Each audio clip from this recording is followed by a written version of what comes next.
Merci. Heureux d'être avec vous. Avec Myriam, on est heureux de vous rendre visite. Et nous croyons que le Seigneur veut nous bénir ensemble. Amen. Je n'ai pas les mêmes talents de théâtre que le frère, là. Donc, n'attendez pas des pirouettes, des trucs comme ça. Je ne sais pas faire. Hein. Voilà. Laurent a vu que j'étais un grand sportif devant l'Éternel. Voilà. Mais heureux d'être ensemble et de pouvoir partager la parole de Dieu ensemble. Et je crois que Dieu veut nous bénir. Amen. Si vous venez, c'est que vous avez soif, vous voulez apporter non seulement votre reconnaissance au Seigneur, votre amour au Seigneur, mais aussi apprendre de lui. Amen. Et on veut apprendre du Seigneur. On va avoir un cœur disposé, peut-être pour aussi recaler des fois notre cœur, il y en a besoin. Que notre cœur puisse être à l'écoute. Amen. Je vous invite à vous lever, on va prier pour présenter ces moments au Seigneur. Seigneur Jésus, merci pour ces moments que tu nous as donnés déjà ce matin, ce que tu as permis que l'on puisse vivre ensemble dans ta présence. Nous savons que tu es dans ce lieu, que tu règnes, que ton autorité se manifeste, ta présence se manifeste, ton amour se manifeste, ton esprit, Seigneur, touche nos cœurs. Et nous voulons ouvrir nos cœurs à toute ta présence encore. Seigneur, nous ne voulons pas passer à côté de ce que tu as prévu pour nous. Seigneur, je veux déclarer que ces moments sont sous ton autorité, dans ta présence, et que tu as une parole de vie pour chacun de nous. Et Seigneur, nous voulons la recevoir comme venant de toi pour notre âme, venant de toi pour notre cœur, pour aller de plus en plus à te ressembler, avoir un cœur qui sait aimer comme tu le veux toi.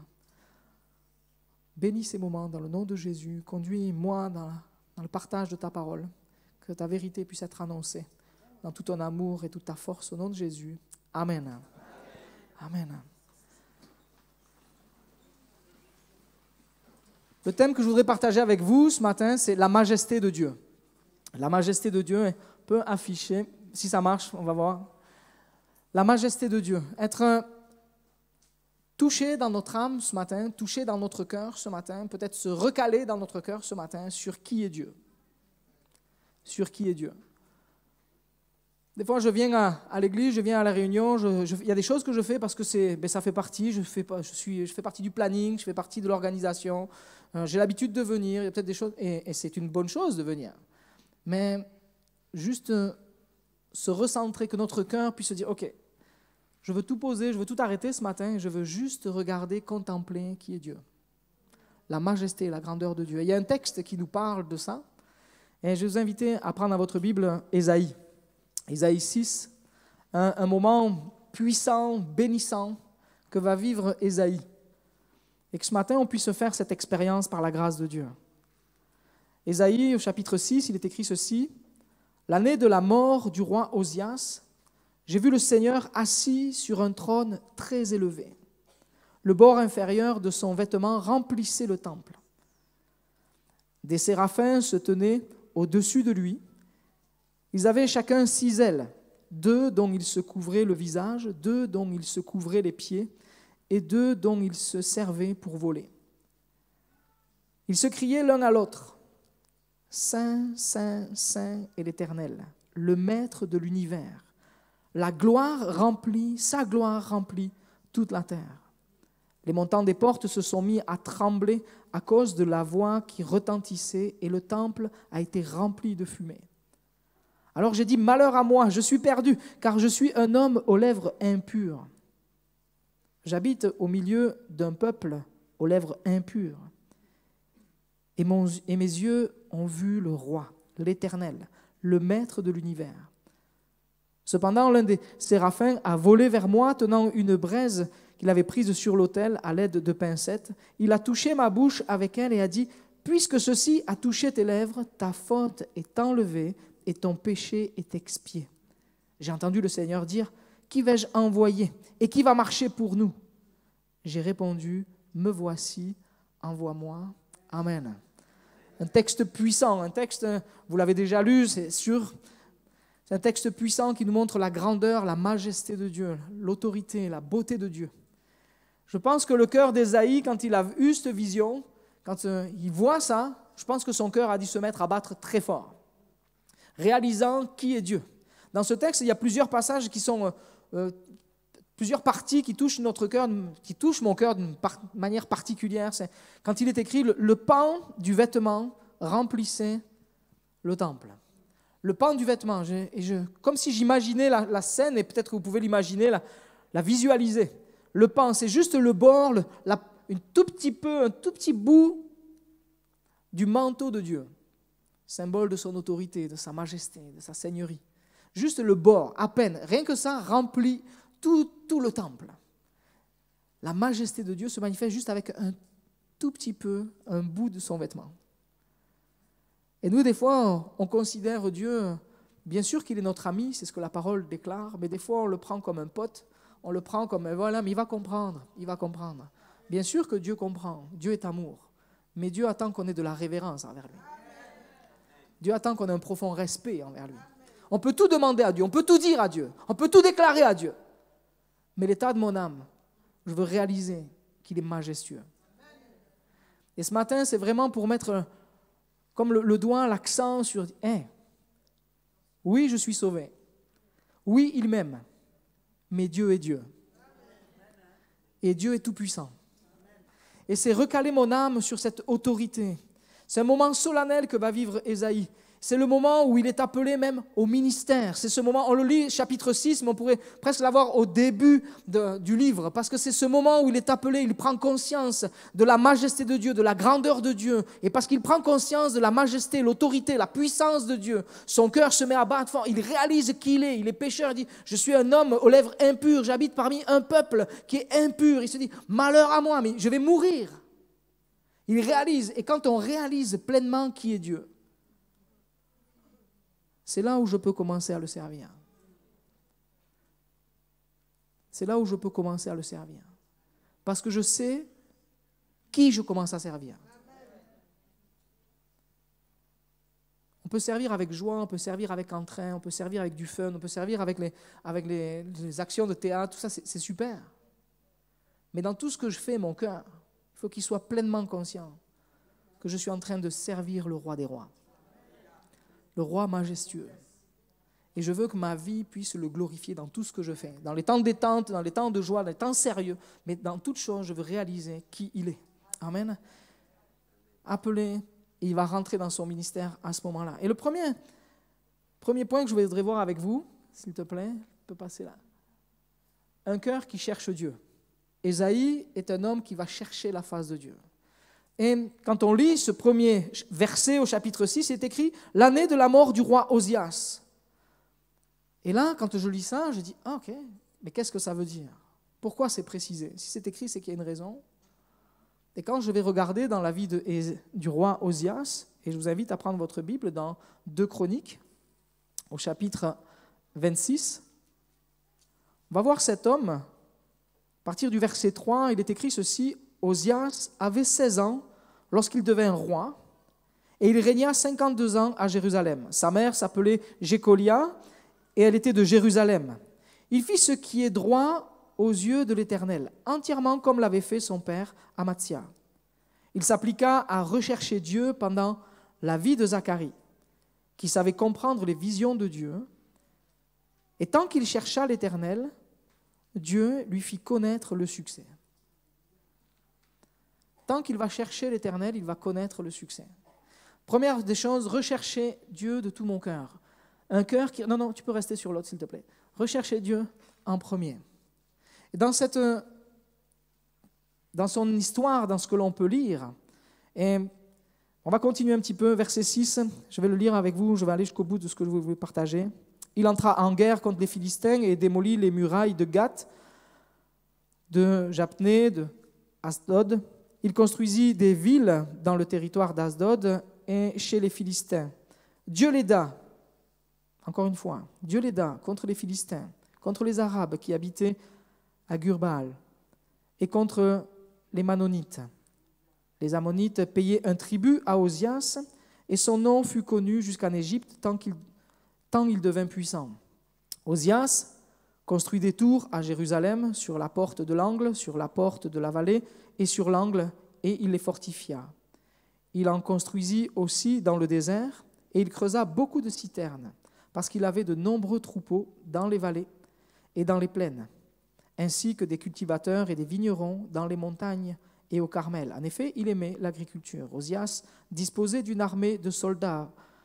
Verset 12, le nombre de ces chefs de famille pour des vaillants guerriers était de 2600. Verset 13, il commandait une armée de 307 500 soldats capables de venir en aide au roi contre l'ennemi. Osias leur procura pour toute l'armée des boucliers, des lances, des casques, des cuirasses, des arcs et des frondes. Il fit faire à Jérusalem des machines inventées par un ingénieur et destinées à être placées sur les tours et sur les angles pour lancer des flèches et de grosses pierres. Sa réputation s'étendit au loin, car il fut merveilleusement aidé jusqu'à ce qu'il soit devenu puissant. Amen. Ces textes nous montrent que tant qu'il a été avec un cœur qu'il recherchait Dieu, il a réussi. Ça a marché. Tout ce qu'il a fait, ça a marché. On voit même qu'à travers ce que l'on vient de lire, à 16 ans, on peut porter des responsabilités.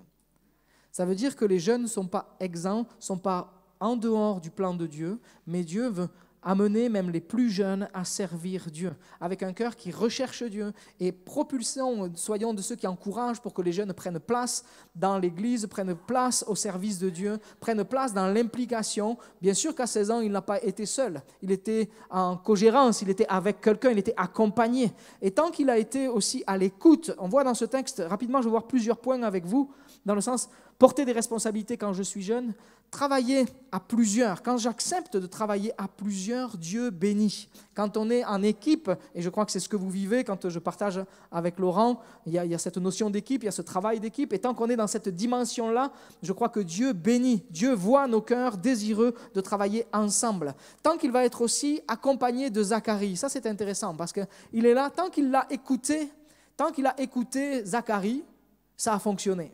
Zacharie savait entendre et comprendre les visions de Dieu et son cœur, le cœur du roi était ouvert à ça. Écoutez les conseils. Écoutez les conseils. Acceptez les conseils. Nous, des fois, notre cœur est tellement orgueilleux, hautain que non, tu n'as rien à me dire, tu n'as rien à m'apprendre. Ça fait déjà 53 ans que je suis chrétien, que je suis converti, j'étais là avant toi, tu n'as rien à m'apprendre. Vous en connaissez des gens un peu comme ça? Ça arrive, hein? Donneurs de leçons, ils ont oublié de garder le cœur humble. Seigneur, moi je veux garder un cœur humble. Et ce n'est pas non plus des fois notre expérience. On s'appuie trop sur l'expérience. Et on oublie que celui qui a permis qu'on réussisse, ça soit Dieu. Si tu as du succès, même si tu as une entreprise, et j'encourage beaucoup, moi je prie avec des entrepreneurs et j'aime ça, je trouve que c'est super. Mais si ton entreprise réussit, c'est grâce à qui? C'est grâce à Dieu. Parce qu'au début, que tu as commencé ton entreprise, tu étais capable de te mettre à genoux dans ton bureau et prier.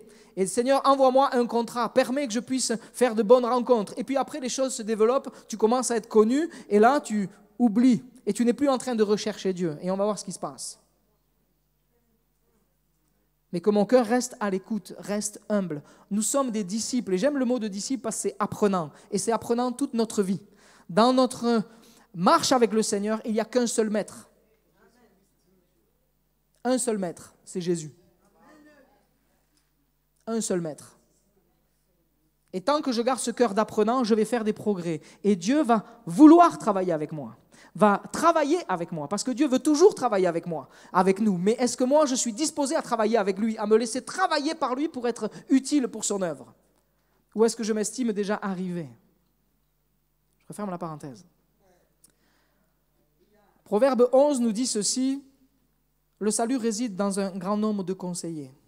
Acceptez d'être accompagné. Éphésiens 4, 11, avec peut-être une lecture un peu différente, nous dit ceci: celui qui a donné les uns comme apôtres, les autres comme prophètes, les autres comme évangélistes, les autres comme bergers et enseignants, il l'a fait pour former les saints aux tâches du service en vue de l'édification du corps de Christ. Donc c'est aussi peut-être accepter quand aujourd'hui il y a une équipe pastorale, et merci Seigneur pour l'équipe pastorale qui est là, c'est super. Et c'est accepter des fois que de l'équipe pastorale, on reçoive peut-être un conseil. Ou peut-être une mise en garde. Peut-être quelque chose qu'on n'a pas vu. Quelque chose qu'on n'aurait pas discerné. Dire, ah, tu as reçu ça? Ok. Je vais éprouver ce que tu me dis. Je vais le poser dans la prière. Amen. Acceptons. Dieu place des ministères.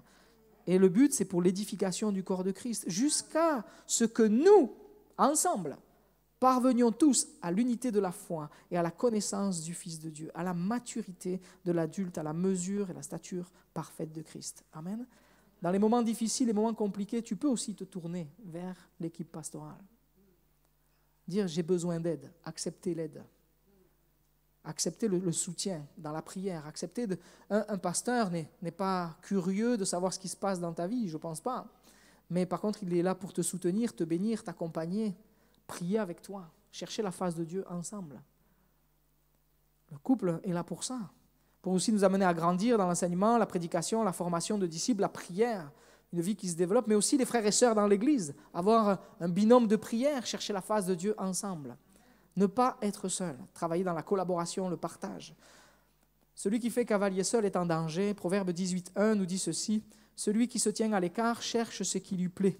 Il s'irrite contre tout ce qui est raisonnable. » Ça doit nous avertir, parce que quand je cherche à être tout seul, je ne suis pas dans le plan de Dieu. Quand je cherche et quand je veux faire les choses tout seul par mes propres moyens, parce que Jésus nous montre, les disciples étaient 2 par 2, il avait une équipe élargie de 12, l'église de Jérusalem s'est organisée, structurée, développée, il y avait divers ministères. Acte 6 nous parle aussi de mettre des gens en place, le diaconat en place pour servir ensemble, et déléguer des tâches, servir ensemble.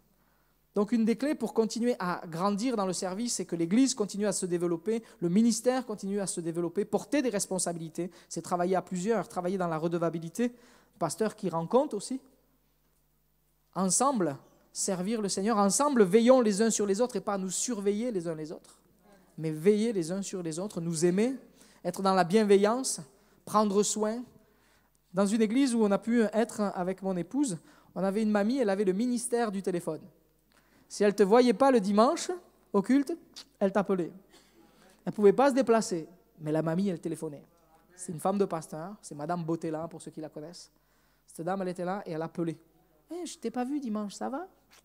C'était sa façon de servir, parce qu'elle ne pouvait plus se déplacer. Et ça touche, ça bénit. Soyons à l'écoute de ce que Dieu veut faire. Avoir un cœur ouvert, un cœur disponible, un cœur recevant du Père pour donner aux autres. Amen. Donc, dans ce premier point, porter des responsabilités, travailler à plusieurs, accepter d'être accompagné, un cœur ouvert pour recevoir du Père, pour bénir les autres. Amen. On continue ensemble avec une bonne nouvelle. Quand j'ai un cœur qui cherche Dieu, voilà ce qui se passe de ce que l'on a lu, un petit résumé rapide de ce que l'on a lu. Dieu l'aida. Quand je cherche premièrement Dieu, quand mon cœur est à genoux dans la présence de Dieu, quand je cherche sa volonté, Dieu va t'aider. Dieu va collaborer avec toi. Il va te donner la force de passer le pas d'après, d'aller plus loin, de passer des fois l'opposition qui peut être là. Parce qu'il n'a pas eu la vie facile, Osias. Mais il y est arrivé, par la grâce de Dieu. Verset 5, il a du succès ou prospérer, il est écrit. Dans notre version, prospérer, pas l'évangile de la prospérité, on est d'accord avec ça? Mais Dieu qui est là et qui bénit, qui œuvre avec toi, qui te donne de te développer, qui étend les cordages, qui étend l'espace de ta tente, c'est avec Dieu si tu le recherches en premier. Il va avoir des constructions, il va les fortifier, il va construire même dans des endroits désertiques, il va aller creuser des citernes, Dieu va être avec lui, il va prospérer aussi dans ce qu'il aime. Même Dieu nous donne de prospérer dans ce qu'il est écrit, il aimait l'agriculture. Il aimait ça. Et Dieu va lui donner de prospérer dans ce qu'il aime. Dieu ne veut pas qu'on fasse que des choses qu'on n'aime pas. Mais il va nous donner aussi de réussir dans ce que l'on aime. Amen. Et ça, on veut. Mais ça, il y a une condition. Chercher Dieu de tout notre cœur. Et le mettre en premier. Quand on continue, il va avoir une armée avec un grand nombre de soldats. Ils vont être tous équipés. Et là, moi, je vois la provision de Dieu. Parce que nous sommes aussi soldats de Dieu d'une manière spirituelle. Pas pour faire la guerre aux gens, mais une guerre spirituelle. Et quand on lit comment il les a équipés, on lit des boucliers, des lances, des cuirasses, tout ça. Je dis, mais Seigneur, il y a aussi un équipement spirituel pour nous que tu veux nous donner. Et ça, on va le recevoir aussi en cherchant Dieu de tout notre cœur, en étant dans la présence de Dieu, être équipé pour servir. Dieu veut nous bénir, veut nous équiper pour le service. Il y a les dons spirituels qui sont là, il y a des dons naturels qui veulent faire multiplier, fructifier. Mais Seigneur, on veut les chercher. Mais ça, on le reçoit que dans l'intimité avec Dieu. Quand mon cœur est vraiment cœur à cœur avec Dieu. Amen. Et là, je trouve beau la provision de Dieu. Verset 15, homme avec des capacités exceptionnelles. Un inventeur. On l'a lu tout à l'heure. Dieu va placer dans son amour, à côté d'Osias, des gens capables, autres que ses propres capacités, mais il va placer des gens capables pour servir à ses côtés. Un homme, un ingénieur. Il y a des ingénieurs dans la salle? Hein, tu vois, le terme, il est déjà dans la Bible. Hein. Il y a des ingénieurs capables d'inventer des choses auxquelles on n'a jamais pensé. Moi, je crois que Dieu veut communiquer aussi cette créativité au peuple de Dieu aujourd'hui. Nous amener à servir de manière différente, à trouver des moyens, peut-être qu'on n'a jamais fait, des choses qui ne se sont jamais faites. Par la grâce de Dieu. Amen. Pour servir. Et Dieu veut placer dans son Église des hommes, des femmes capables. Peut-être qu'il n'y en aura qu'un qui sera comme ça dans l'Église, avec une capacité particulière. Eh bien, merci Seigneur. N'avions pas ceux qui ont des capacités. Mais réjouissons-nous de ce que Dieu a placé dans le cœur d'un frère, d'une sœur. Amen. On n'est pas concurrents. On est là pour servir ensemble. Amen. Et mettre nos capacités, nos talents pour l'œuvre de Dieu. Amen. Pour voir la gloire de Dieu et la majesté de Dieu. Si mon cœur aspire à ça, il y a des choses extraordinaires qui vont se passer. Hein. Dieu est en train de vous bénir avec ce bâtiment là-bas. Hein. Le terrain est là. Hein. On veut que ça soit un lieu qui soit rempli de la gloire de Dieu. Moi, je crois. Hein, c'est l'aspiration de votre pasteur, je crois. Hein, voir la puissance de Dieu se manifester. Que les gens sachent dans ce lieu, la gloire de Dieu se manifeste. Dieu est toujours présent. Et Dieu veut bénir. Amen. Sa réputation va être grande. Et quand on lit, il fut merveilleusement aidé. Merveilleusement aidé. Et là, je dis, c'est beau ce terme. Et ça reprend, c'est le même mot que étonnant. Il est aidé d'une manière étonnante. Qu'y a-t-il quoi que ce soit d'étonnant de la part de Dieu? C'est ce qu'on retrouve dans Genèse, c'est le même terme. Et Dieu va l'aider d'une manière étonnante, surprenante. C'est un terme qui reprend le terme prodige, merveille, quelque chose de merveilleux, quelque chose qui est là admirable. Et Dieu va agir avec lui. Et alors, la question d'après, c'est, tu peux mettre la suivante, s'il te plaît, c'est comment est-ce que je gère la réussite? Gérer la réussite, mais comment? Et là, on voit que Osias va passer à côté de ce que Dieu veut. Parce qu'il est écrit au verset 16, « Mais lorsqu'il fut puissant, son cœur fut si hautain qu'il provoqua sa perte. » Parce que je réussis, au début, je dis « Dieu m'a béni ». Et quand je commence à avoir une grosse entreprise, je dis « j'ai réussi ». Mais que je puisse dire non, Dieu a béni. Dieu a béni. Dieu a béni. Dieu l'a fait. Et Dieu a permis que ça soit avec moi. Merci Seigneur. Dieu va nous bénir, bien-aimés, tant que nous gardons dans notre cœur et dans notre esprit la vision qu'a eue Ésaïe. La majesté de Dieu, la grandeur de Dieu, l'autorité de Dieu, la puissance de Dieu. Et lui, son cœur va s'enorgueillir, il va être hautain, il va faire preuve d'infidélité. Comment? Et vous pourrez le lire, on n'a pas le temps de le lire, mais il va aller dans le temple et il va, comme je l'ai noté en bas, il va dépasser les limites de son mandat, son appel, ses responsabilités. C'est important, bien-aimé, de savoir à quoi je suis appelé. Je ne suis pas appelé à faire comme l'autre. Il y a un appel spécifique sur chacune de nos vies. Il y a une dimension particulière sur nos vies. Ça ne veut pas dire qu'on doit travailler seul, je l'ai dit tout à l'heure. On travaille ensemble, à plusieurs, en équipe. Dieu structure, Dieu organise et Dieu permet qu'on se protège, qu'on veille les uns sur les autres. Mais Dieu a placé, même si on peut avoir un appel similaire, il peut y avoir des gens qui sont parmi la jeunesse, mais on ne servira pas de la même manière. Des pasteurs vont être là, peut-être en collaboration dans cette église, vous avez plusieurs pasteurs, ils sont différents et ils apportent quelque chose de complémentaire. Ne dépassons pas la limite que Dieu nous a fixée. Lui, alors qu'il est roi, alors qu'il réussit, va aller dans le temple et vouloir offrir des parfums à Dieu. Et il va être averti. Et quand Dieu m'avertit, comment est-ce que je réagis? C'est ce que ça fait un peu cette photo, c'est « Hey, Dieu veut te parler. Dieu veut te parler. Dieu est en train de t'avertir. » Quand il y a quelque chose que tu fais qui n'est pas bon, tu sais que Dieu t'avertit. Vous savez que vous avez le Saint-Esprit en vous. Et vous savez qu'il vous avertit. Vous l'avez déjà entendu. Pour nous dire « Là, tu vas trop loin. Là, tu dépasses. Là, ta façon de parler, elle n'est pas correcte. Ta façon de faire, elle n'est pas correcte. Tes intentions sont mauvaises. Moi, je vois au fond de ton cœur, « Hey, gars, attention. » Attention. Et comment est-ce que je réagis? Plusieurs manières. On va les raccourcir en deux. Il y a l'entêtement comme Osias. Osias va s'entêter. Alors qu'il avait vu la majesté, la grandeur de Dieu, il avait été au bénéfice de Dieu. Il va s'entêter. Et quand il va s'entêter, qu'est-ce qui se passe? La lèpre va éclater sur son front. Et là, 81 prêtres vont l'attraper et le sortir. Là, il n'y a plus de roi, là. Là, ils sont touchés dans leurs valeurs profondes et ils savent que ici c'est le temple de Dieu et on ne fait pas n'importe quoi dans le temple de Dieu. Et là, ils vont attraper Osias, ils vont le sortir, ils vont dire, maintenant tu sors de là. Et il va être à l'écart toute sa vie. Pourquoi? Parce qu'il ne va jamais se repentir. Quand Dieu te parle, bien-aimé, quand Dieu nous parle, si je ne suis pas capable de revenir et que je m'entête, il y a la lèpre spirituelle qui pousse. Je peux avoir bonne mine devant tout le monde, mais Dieu voit notre cœur. Dieu voit la vérité. Et qu'est-ce qui se passe? C'est que le service, le ministère, là où Dieu t'avait appelé, ça va s'arrêter. Et tu n'es plus en train de communiquer la vie, mais c'est la mort qui est en toi. Et Dieu va arrêter le ministère. Dieu va l'arrêter. Parce que Dieu est saint. Dieu est pur. Dieu révèle. C'est pour ça que je ne veux pas rigoler avec Dieu, mais je veux être pleinement conscient de sa majesté, de sa royauté, de son autorité, de sa puissance, de sa magnificence. Dieu révèle. Une autre façon de réagir est David, que vous pouvez lire dans 1 Chronique 21. Première fois, il va faire un recensement, et dans son recensement, c'est envoyé de Dieu, et c'est par Dieu qu'il va le faire. Mais 1 Chronique 21 nous parle d'un recensement que lui va initier de sa propre initiative parce qu'il est devenu fort et puissant. Il est roi. Ça s'est agrandi, son royaume s'est étendu. Et quand il va comprendre par révélation du prophète que ce qu'il a fait, c'est pas bon, il va même avoir une vision de voir l'ange avec l'épée dégainée.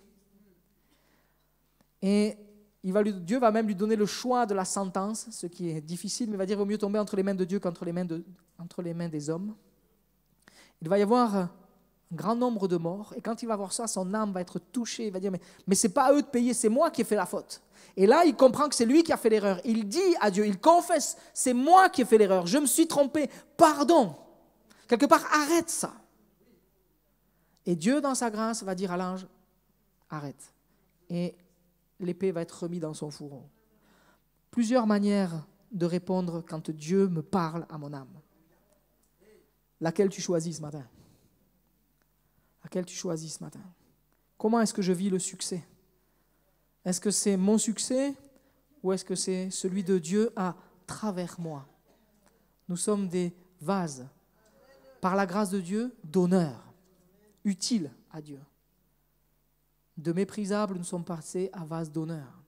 Nous sommes sur la table du roi.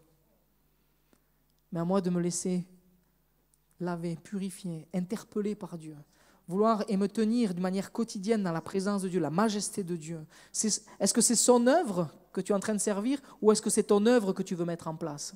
Moi, je suis de passage, donc je vous donne ce que le Seigneur a mis sur mon cœur. Hein? Est-ce que c'est son œuvre ou est-ce que c'est ton œuvre que tu veux mettre en place dans le royaume, là, ici? Est-ce que c'est lui que tu veux voir briller ou est-ce que c'est toi que tu veux qu'on voit? Dieu est un Dieu jaloux, la Bible nous dit, et il ne donnera pas sa gloire à un autre. Je veux être prudent. Il y a des rois, vous pourrez lire encore, hein? Il y a des rois qui ont voulu jouer à ça. Hein? Ils ont été dévorés par les vers, vous pourrez le relire. Ce matin, je veux garder un cœur humble en toutes circonstances, que ce soit dans les moments up, les moments les plus forts, comme dans les moments les plus difficiles. Accepter les limites que Dieu fixe.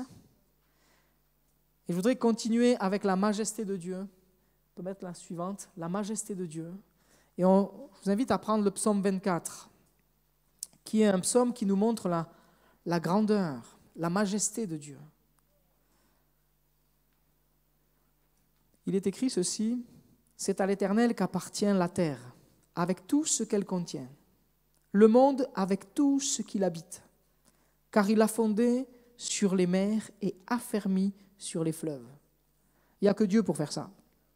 Affermir un bâtiment, affermir une structure sur de l'eau, mais à la limite, ça serait peut-être possible d'une certaine manière, techniquement peut-être. Mais là, c'est le monde en fait. Dieu a créé le monde. Il l'a affermi. Qui pourra monter à la montagne de l'Éternel? Et là, on est en train de voir la majesté de Dieu. Qui pourra se tenir dans son lieu saint? Celui qui a les mains innocentes et le cœur pur, celui qui ne se livre pas au mensonge et qui ne fait pas de serment trompeur. Il obtiendra la bénédiction de l'Éternel, la justice du Dieu de son salut. Telle est la génération de ceux qui te cherchent, qui aspirent après toi, Dieu de Jacob. Moi, je veux être de cette génération-là. Je veux avoir un cœur qui cherche la face de Dieu, qui cherche la présence de Dieu. Un cœur qui sait reconnaître quand je me suis trompé. Je me suis trompé. Et c'est tellement bénissant d'avoir quelqu'un qui dit, écoute, je me suis trompé, que de dire, non, je m'entête, de faire face, toujours de confronter, d'être là, quoi qu'il arrive. Dans une entreprise où j'ai pu travailler, j'avais un patron qui disait, quoi qu'il arrive dans les rendez-vous, on ne dit jamais qu'on a tort. Jamais. Même si tu sais que tu t'es trompé, que tu as tort, tu ne le dis jamais. Et je dis, mais ça, moi, je peux. Ça va être compliqué. Hein? Mais nous, on ne veut pas avoir la mentalité du monde. On a une mentalité renouvelée. On a un esprit renouvelé. Et on est régénéré. Donc, on est recréé. Donc, même ce qui a pu nous déformer, on l'abandonne, ça, on l'a déposé au pied du Seigneur. Et il recrée en nous et il nous donne un cœur pur, des intentions pures, des motivations saines pour la gloire de Dieu. Amen. Et là où c'est beau, ce psaume, il était chanté dans le temple et avant d'ouvrir les portes du temple. Et vous aviez les prêtres d'un côté, le peuple de l'autre, des portes, et ils chantaient comme ça, « Porte élevée volento ». Élevez-vous, porte éternelle, que le roi de gloire fasse son entrée. Qui est ce roi de gloire, les prêtres disaient. Et le peuple répondait avec force, avec audace, avec intensité, avec amour, avec passion pour Dieu. L'Éternel, si fort et si puissant, l'Éternel puissant dans les combats. Et les prêtres commençaient en disant, porte, élevez vos linteaux, élevez les portes éternelles, que le roi de gloire fasse son entrée. Qui est donc ce roi de gloire? Et le peuple, avec force, disait, l'Éternel, le maître de l'univers, c'est lui le roi de gloire. Et les portes s'ouvrent et le peuple rentre pour bénir l'Éternel. Amen. Nous, on veut vivre ça. On veut avoir cette attitude-là. On va avoir un cœur qui cherche la face de Dieu. Un cœur qui a soif de Dieu. Qui réalise, mais c'est le Dieu de majestueux. C'est le maître de l'univers. Ce que tu peux vivre, traverser, c'est le maître de l'univers qui s'en occupe. Salomon, alors qu'il a construit le temple qui est magnifique, va dire, mais quoi? Dieu pourrait-il vraiment habiter avec l'être humain sur la terre? Puisque ni le ciel, ni les cieux des cieux ne peuvent le contenir. Cette maison que j'ai construite ne pourra pas. Vous vous souvenez de la dédicace du temple avec la majesté de Dieu qui se manifeste? Tout à l'heure, on parlait juste du bord du vêtement qui rentre et qui remplit le temple. Il va voir le Seigneur, Adonai. Il va le voir élevé, assis sur le trône. Seigneur, je veux te voir assis sur le trône en toutes circonstances. Et cette signification, elle est belle parce qu'en fait, le roi vient de mourir. Donc le roi est vide. Le trône est vide. Le roi n'est plus là. Mais même quand il y a des choses qui sont mortes autour de moi, quand il y a des choses qui sont difficiles autour de moi, le Seigneur est toujours sur le trône. Amen. Il ne bouge pas. Il est inébranlable. Il est inébranlable. Amen. Que le roi fasse son entrée. Je vais inviter les musiciens à revenir, à prendre place. Ce matin, le but de la prédication, c'est de nous amener à un changement dans nos vies. L'évangile, c'est la puissance de Dieu. Et si l'évangile est prêché, c'est pour que nos cœurs soient transpercés par l'amour de Dieu. Amenés plus loin dans la présence de Dieu. Je crois que pour nous, c'est un temps, ce matin, pour Dieu et nous, je dirais Dieu et toi, Dieu et moi. C'est juste un temps pour Dieu et toi. Et est-ce que tu veux vivre ce temps dans la présence de Dieu? Le but, ce n'est pas d'évaluer notre voisin, d'évaluer un ami, d'évaluer un conjoint, d'évaluer un frère, une sœur, d'évaluer un pasteur de passage. Mais le but, c'est que nous, on rencontre Dieu ce matin. Un temps de rencontre personnelle. Alors, j'aime les questions que Dieu peut nous poser. Comment vas-tu? Où est-ce que tu en es? Dans quel état est ton cœur ce matin? Dans quel état est mon cœur ce matin? Ma foi elle est comment? Ma relation avec Dieu, elle est comment? Est-ce que je suis simplement un habitué du petit rendez-vous du matin avec peut-être juste un SMS qui arrive sur mon téléphone avec un verset? Merci Seigneur pour la technologie, mais moi je crois que Dieu veut te donner bien plus que ça. Bien plus que ça. Un temps où tu peux, chaque jour,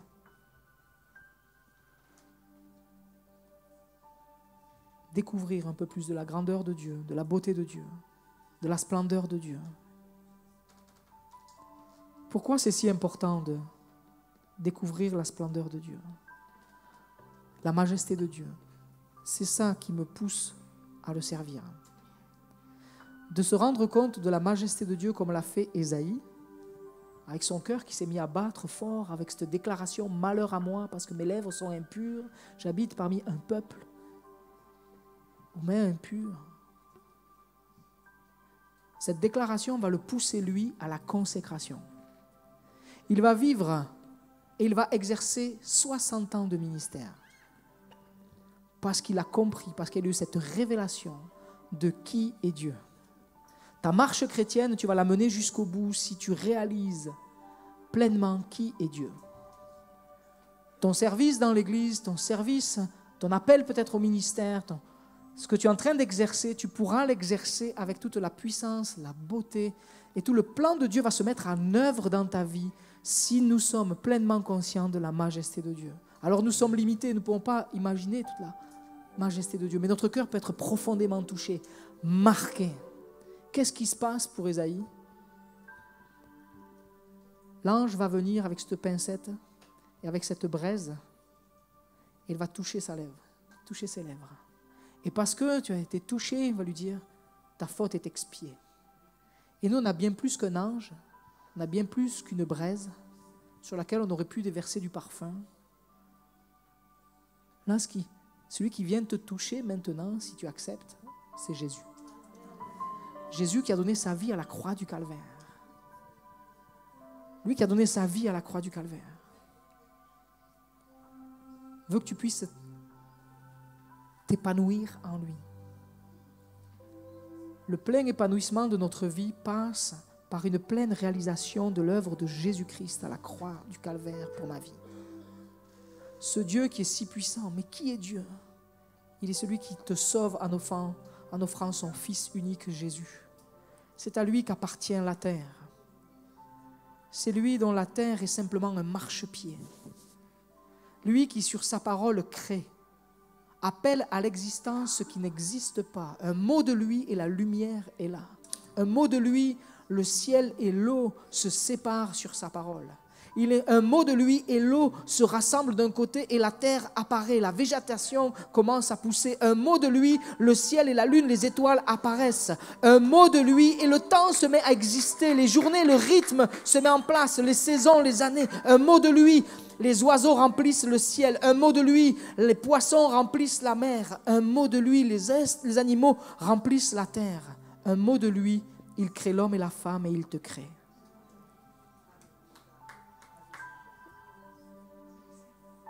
Je veux réaliser et je veux me souvenir de l'amour de Dieu. Je veux réaliser l'amour de Dieu manifesté à la croix. Lui qui vient purifier ma conscience des œuvres mortes afin que je puisse servir le Dieu vivant. Son sacrifice une fois pour toutes. Ce matin, je vais vous amener dans peut-être 3 directions, 3 axes. Finir par la prière. Première, c'est peut-être tu viens pour la première fois et nous savons que dans ce lieu, il y a des gens qui viennent pour la première fois. Peut-être que toi, au message, avec ce qui se passe, tu sens l'Esprit de Dieu. En fait, ce qui se passe dans ton cœur, c'est l'Esprit de Dieu qui te dit Dieu est vivant, Dieu existe, Jésus t'aime. Et Jésus qui a offert sa vie à la croix du Calvaire pour tous nos péchés est le seul sauveur, l'unique. Sans lui, tu es perdu. Sans lui, comme Ésaïe va le dire, tu vas rester impur et malheur à moi. Parce que si je n'ai pas fait la paix avec Dieu, ma destination éternelle, c'est l'enfer. Mais je veux faire la paix avec Dieu. Je veux réaliser l'amour de Dieu pour moi, qui a offert son Fils unique à la croix du Calvaire pour toucher ma vie, purifier ma vie, enlever ma faute, laver mon cœur, me donner comme recommencer la vie. Avec lui, c'est possible. Si ce matin, tu veux donner ton cœur au Seigneur, je t'invite à lever ta main. Les yeux sont fermés. Tu lèves ta main, tu dis, moi, je veux faire la paix avec Dieu. Moi, je veux faire la paix avec Dieu. J'ai besoin de Dieu. Oui. Seigneur, vois les mains qui se lèvent. C'est une occasion pour toi de repartir avec le cœur en paix. Pardonner de cette faute qui te colle et tu sais que ça, tu ne peux pas l'enlever. Tu le regrettes. Tu ne peux pas l'enlever. Celui qui peut l'enlever, c'est simplement Jésus. Parce qu'à la croix du Calvaire, il a porté tous nos péchés.